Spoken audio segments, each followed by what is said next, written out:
seminar at Josh's gym, he did a cool move on me. He kept getting me into a position that was throwing me off balance from my passing. I really liked it, and you know, after we were done rolling, I was like, what were you doing? Because he kept putting me off balance, and I wanted to sort of get that idea from it and see what he was doing so I could learn how to beat it later on, of course.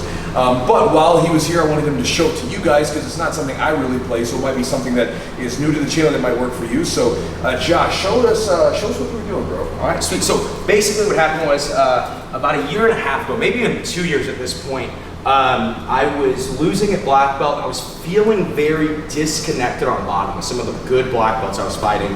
They just wouldn't let me keep good connection. I always played pure spider, right? I like pure spider or collar sleeve. Some people call it tarantula guard, where I'm holding on to this side instead of cross lapel. Okay. And so I really liked that. And then what started happening is just kept getting beat.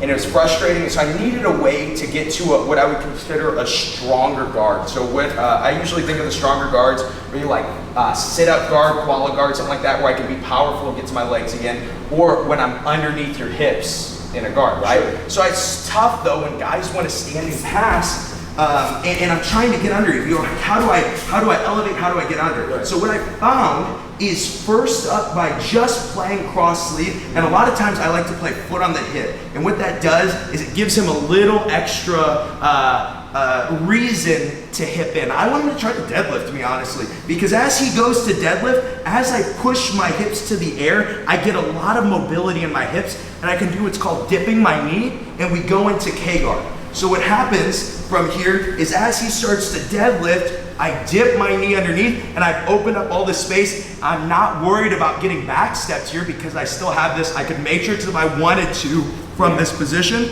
but we'll just say we're gonna switch to K-guard. So when he deadlifts, we dip our knee and we go here, okay? Now from here, he kept responding really well and grabbing my lapel or something, so I might have to break this, and that's one of the best ways to deal with this cross sleeve, is just not let them get your arm pulled across.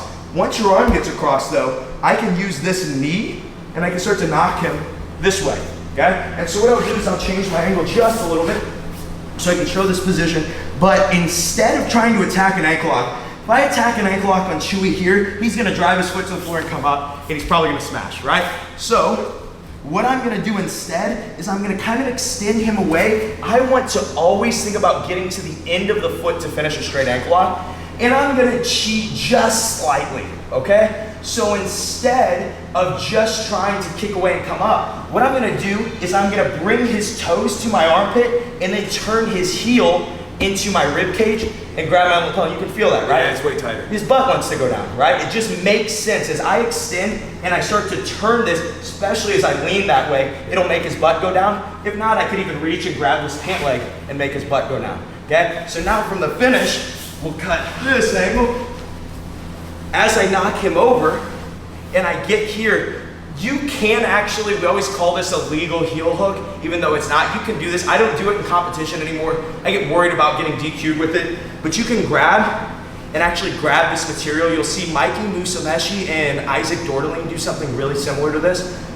Maybe they're not cheating, but maybe they are too, I don't know. So what they're doing is they're turning their knee in and they kind of like lean to this side and it's a heel hook, right? Yeah, it's going right out here on the side. And so you can do that. I don't like to, I don't know, maybe it's just a moral thing, but. Well, I feel like, you know, for me, it's less on the knee, but it's getting like right here on the side, so it's not that same straight. Yeah, it's almost inside heel hook type pressure, right? And so I could lean, right? But I really like to just go standard straight ankle, but belly down. Here it's hard, even if I go here, it's hard to finish this straight ankle. I can grab. Exactly. The cool thing about K-guard, go ahead and grab. That's normal, right? So I already play on the sleeve. Sometimes I can break that, but you're strong, I'm not gonna break that. So I'll go foot to the bicep or the shoulder and kick away, okay? Now from here, this is where people get mistaken. They try to turn and their knee gets stuck underneath them. So as I turn, I actually extend my leg like that. Yeah. I can now step over, and this is the most important thing. I've struggled on this for so long, is I thought you just hip in. I thought, oh, I just hip in, but you notice that's not tight, okay? I first get to the end of the foot. So what I'm gonna do is, the best way, Tariq Hopstock does this, it's like he tries to crawl away from you. He goes like this. Ooh. There, you feel how tight that got? That got tight and quick. So he just goes like this.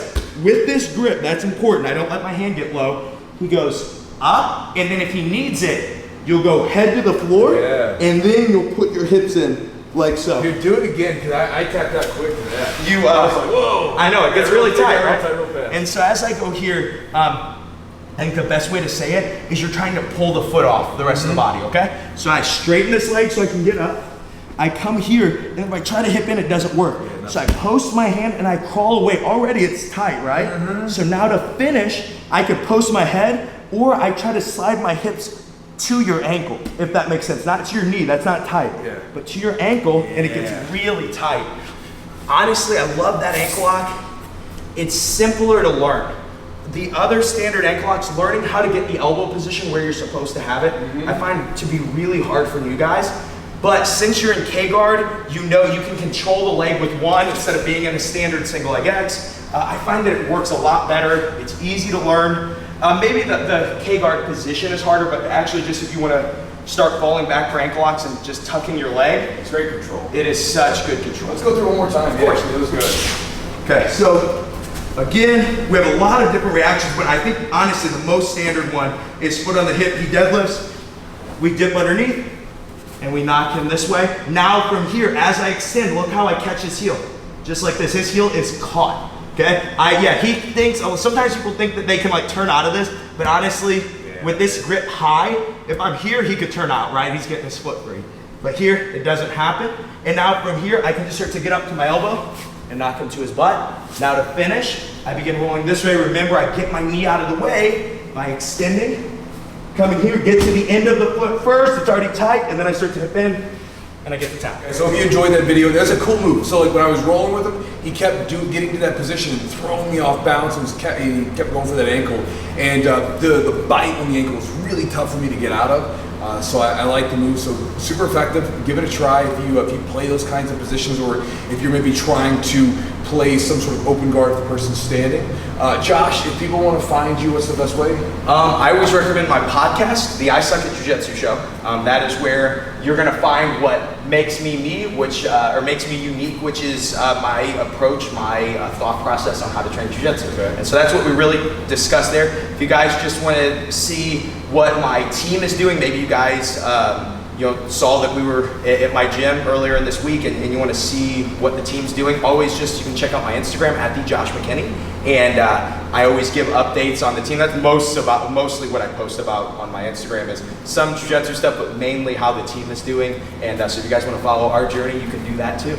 Cool. And guys, if you want to see why because I told him he doesn't suck at jiu-jitsu, but he explained what he meant by that. You can check the vlog that we posted earlier this week to see that. And Josh, thanks for having me out, bro. Thank you, bro. Appreciate you. And we'll talk to you guys next time.